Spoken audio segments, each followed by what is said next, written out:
AdoramaTV presents Getting the Shot with Corey Rich.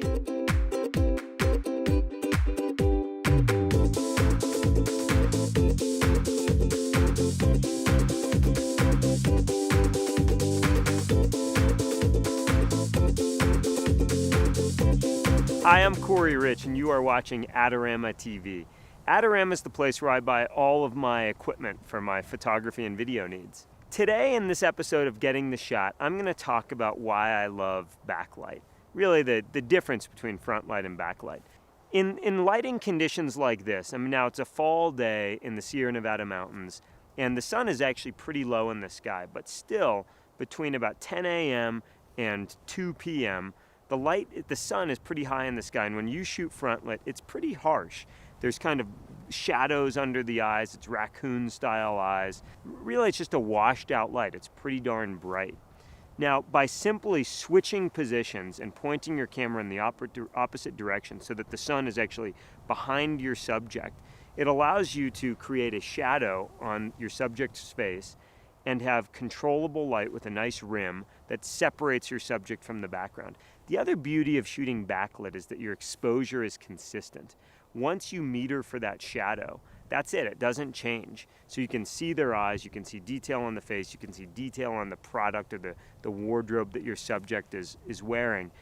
And it allows you to really focus on the creative rather than trying to, for example, add strobe or filling the shot using a reflector to get rid of those unpleasant shadows or make the light pop a little more. But you can see it right now on me. I have this nice rim light on my shoulders and my hair, yet my face and my torso, it's actually consistent light versus high contrast light with shadows. All of the same rules apply when you're shooting with backlight versus front light. It's still about the moment, the composition, and the light, which of course we're shooting backlit.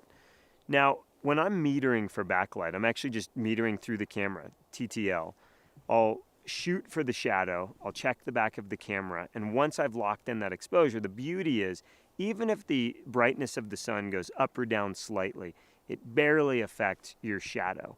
So in this case, where there's some milky clouds with pockets of sun, even in manual exposure, while shooting raw, I'm not really concerned about subtle changes in brightness. Whereas when you're shooting front lit, it's critical that you're actually making those subtle adjustments or you're going to have a problem. You can see in this front lit photograph, there's shadows under the eyes, very high contrast, kind of harsh lines. But then you see in the backlit photograph, it's consistent light. There's shadow across the entire body.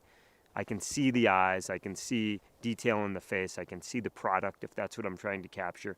I can actually see it in this photograph. Again, you combine this backlight with shallow depth of field. In this case, I'm shooting somewhere between f4 and 5.6. Really allows me to separate the background from the foreground, and that rim light helps in doing just that. Additionally, it's a lot easier for the talent, or for the athlete in this case, to not be squinting. When you ask them to stare directly into the sun, it's really hard to keep your eyes open. But when you're actually looking into a shadow, it's much easier. I hope what you take away from this segment is that you can shoot from sun up to sundown and really make that midday light work to your advantage by shooting backlit. You're watching AdoramaTV. Content like this is published for free on a regular basis. If you haven't subscribed to the YouTube channel, please do, and I'll see you next time. Make sure to check out Adorama's latest contest for your opportunity to win tons of cool stuff.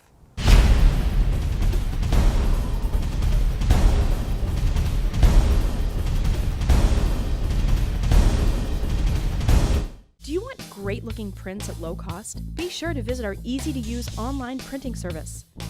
Adorama Pix has professionals who treat your images with the utmost care that you can count on.